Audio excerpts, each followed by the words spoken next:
Hey you guys, what's going on? So today in this video we're going to be talking about the ow, I just got hooked.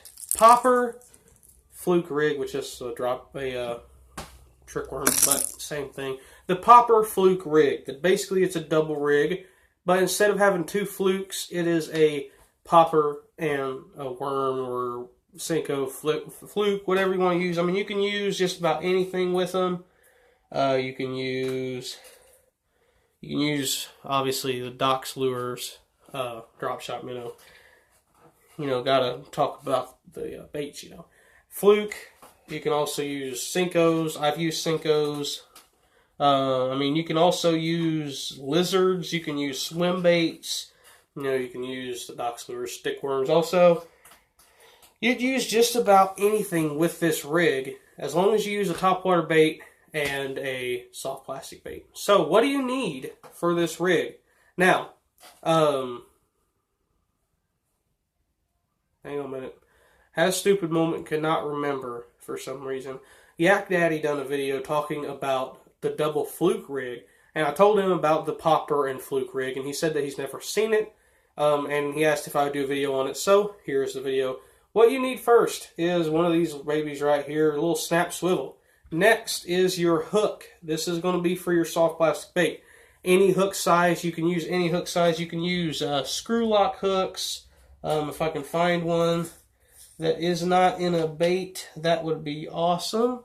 I don't have one that's not in a bait. I mean, you can use these type of hooks here with the screw lock. I got a horny toad on that one. You can use that type of hook.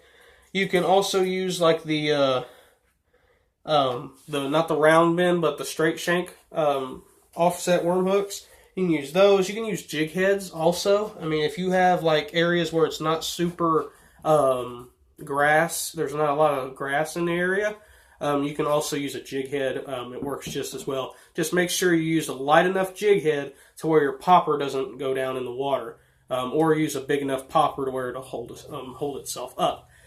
Next is your main, or your line, your leader line. Now, I usually use somewhere between 20-pound mono, or this right here. This is 10-pound Berkeley trilene. Berkeley trilene, honestly, is just a confidence line, in my opinion. I use it for just about everything. I have it on bait casters and spinning rods, and I've only broken off one fish that may have been a tree, or it might have been in a tree. I don't know. I'm pretty sure it was in a tree and broke off. I've used it for like over 2 years, and the same line. Never changed the line. I've used the same line for over 2 years. Only broke one fish off. That means it's pretty good. Next is going to be your bait. You can use trick worms, Cincos, fluke baits, just about anything. You can use rage bugs, rodents, flat runners, the docks lures, flat runners. You can use swim baits, tubes, crawl baits. Old monster big 8-inch worms if you want to. You can use just about anything soft plastic on these rigs. I dropped the bait. Sorry about that. Had to obviously drop a bait, because it's a Topwater King video.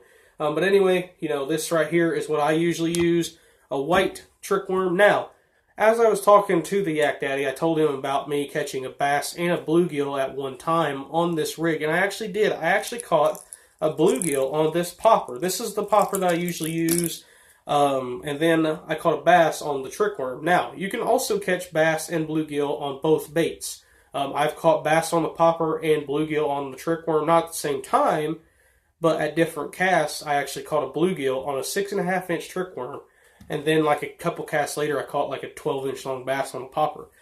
So fish will hit it. I'm sure a crappie will try to hit it at some point.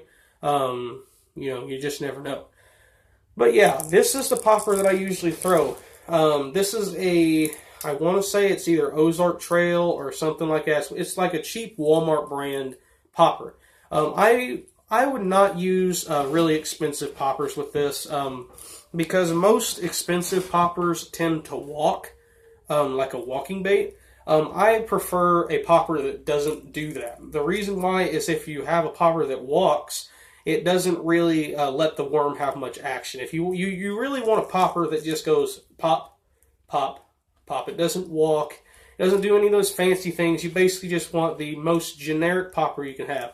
Now, you can replace the hooks. I have not replaced the hooks mainly because they've not shown any problems. But I mean, this is a dollar or $1.50 for a 2-pack of poppers. Sorry, I had a Topwater King moment there. But anyway, yeah, this here is just a silver black back. I mean, just main normal popper with the red mouth. So anyway, like I said, you have your main line and everything now. Best way to do this is to cut your main line a lot longer than you need it. I actually have it to where I'm pretty sure that it was like 27 inches long. You don't need that much line. That's just way too much line. It's going to be getting yourself tangled up all the time. But the reason why you're doing this is so you can cut it down as you make the rig. So what do? First, you tie on this right here. This is a barrel swivel. Now, it's going to be really hard for me to do this because my eyes are not very good normally, and I've been staring at a light for the past like 4 or 5 minutes. So this is not going to be super easy. So if it takes me a little bit, don't get too mad at me.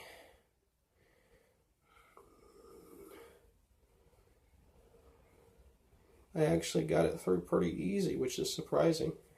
Okay, so the knots you can do on this, I honestly don't know what the name of this knot is. I've always used this knot. I've used it for everything from fly fishing, Texas rigs, frog fishing, crankbaits. Literally, I've used this tie, or this knot, for every bait in my tackle box, from whopper ploppers to jerk baits, you know, just little bluegill rigs. I've used this knot for just about anything. And another thing, when you're tying this part here, do not worry about the tag end. You guys can probably see the tag end there. Don't even worry about it. Just leave it on there. It does not matter. Because the tag end, this is not the part the fish are going to see. The fish are not going to see this part at all. So yeah, so you guys can see this right here. Now what I'll do is get my pliers, if I can find them. Now the knife is not super sharp on here, so it may take me a little bit, but I'll cut off, like I had it at 27 inches, which is way too long. So I'll measure it out with my hands.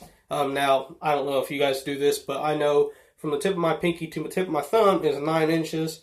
So there's 9, 18, what is that? What would that be? 18, whatever number that is. So that's a little bit too long. So about an 18-inch leader is about where you're wanting it at.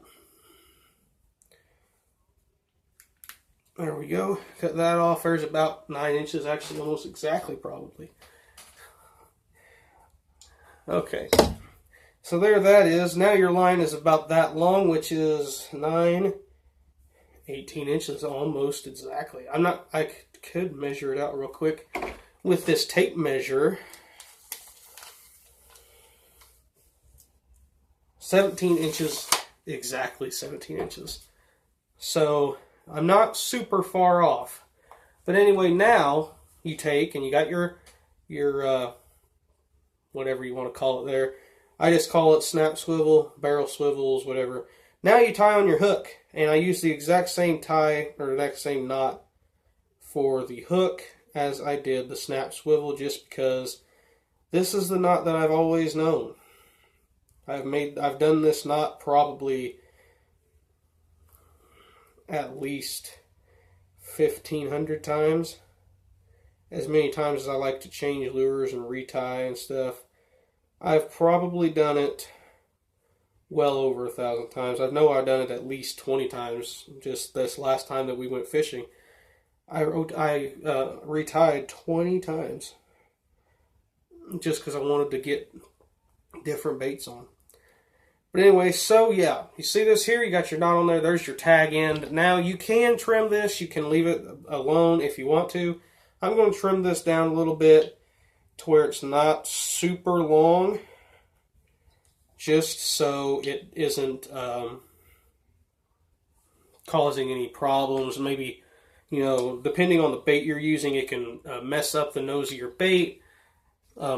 That mainly is because of the density of the plastic. I've learned from not only just my experiences with it, and I've also heard from other people that baits with a denser plastic tend to break easier because of the, what do you want to call it, the tag end on your knot. Oh man, this is not wanting to break. That's the power of this trilene, I guess. It is not wanting to break. I tried to cut it.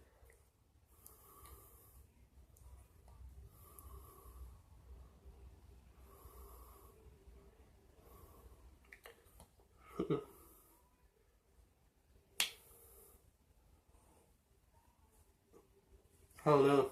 It is not wanting to break. I guess. There we go. Finally got it. Jeez. Now let's make sure the knot is okay. Yep, the knot is alright. I mean, if you can do that. I've done it before and it actually has cut my hand. The line has started cutting into my hand. That's when you know you make a good knot. But anyway, there it is.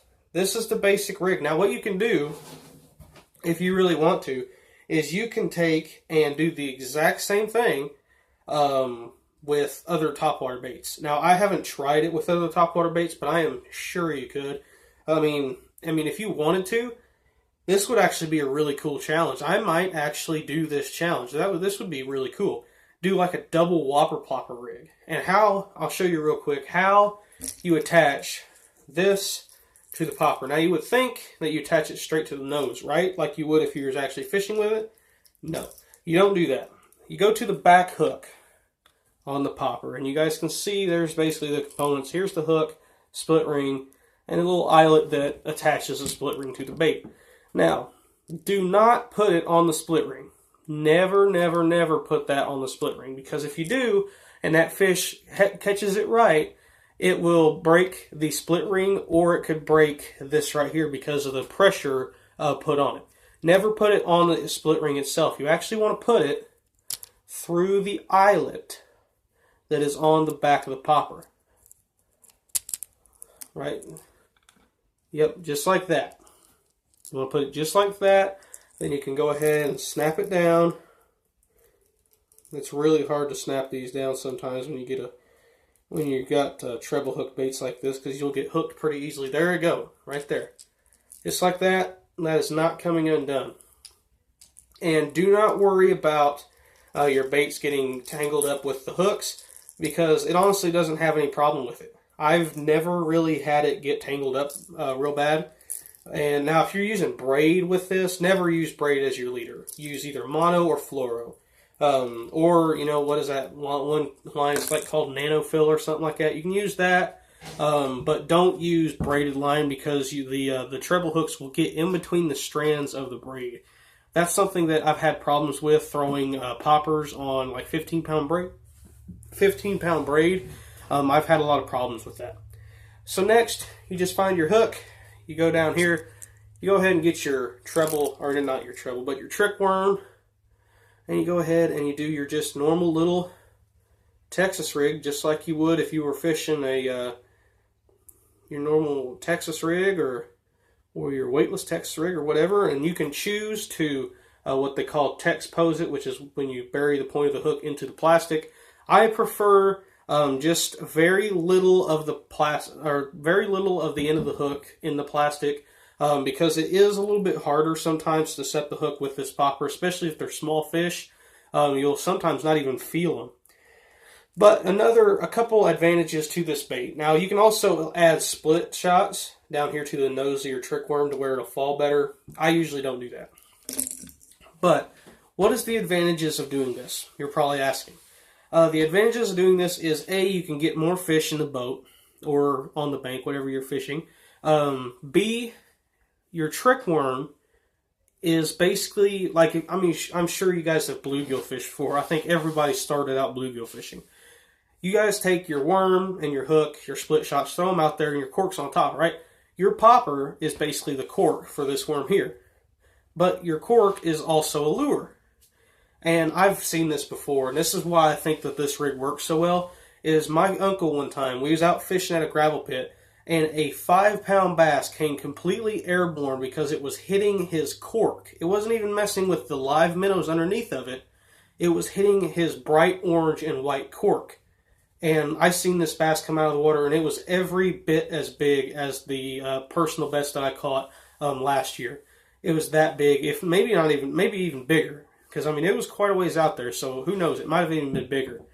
But sometimes that happens. And just like this, if you have smaller bass, maybe even bluegill, I've done this with bluegill. You know, if you have smaller bass, or if they're just wanting this the trick worm. Almost dropped the whole rig. But you can basically use this popper as a bobber. You know, because your popper's sitting up here like this, and there's your trick worm just sitting down here floating around. That fish takes this popper, and that bobber just goes down just like this, and there you go. You set the hook, you catch a fish. I've done that multiple times with this rig. And trust me, guys, this rig will catch fish all day long. I've done challenges before. I've actually thrown this rig on this ice rod, and I was catching bluegill and bass with it. But that was before I started my channel, so none of it's on camera. Hopefully I'll do some challenges with this rod this year. And now that I got my head cam, I will be able to get it all on camera. And the best thing about it is I will be able to tell when my video is, like, if my camera decides to die, I'll be able to tell, instead of it being up here where I can't see it, I can actually see it, because it basically sits right here. And your camera's going to be sitting right here, so you will be able to see it. And I'll be able to see where the camera's pointing and stuff like that. Because something I had a problem with last year's, when I had my my phone case thing, is I would look at the fish with my eyes and not the camera, and I wouldn't get the fish on camera. But now I've got that fixed. So stay tuned. I will definitely have some better bass fishing videos in the future with this new head cam. And plus, the best part about this head cam is $6. That's it. $6. And it's a really good, it's sturdy too. I mean, most of it's metal, but the plastic pieces, you know, like this here and the clip are plastic, but the main base of the construction is all metal. So yeah, real quick, a shout out is to one of my favorite bass fishermen, professional bass fishermen on, you know, Bassmasters and all that, Jacob Wheeler. I just actually found out, like last week, he has a YouTube channel and he posts pretty regularly on there. So I might have the link in the description to his channel. He's got like 3,500 subs or something like that. Go check out his channel. One of my favorite professional bass fishermen, and he's actually got a YouTube channel, which I think is pretty cool. So make sure you guys go check out that channel. Make sure you guys, I mean, if you're bass fishing and you know where schooling fish are, throw this rig, because you'll definitely catch a lot of fish. Thanks for watching. Bye.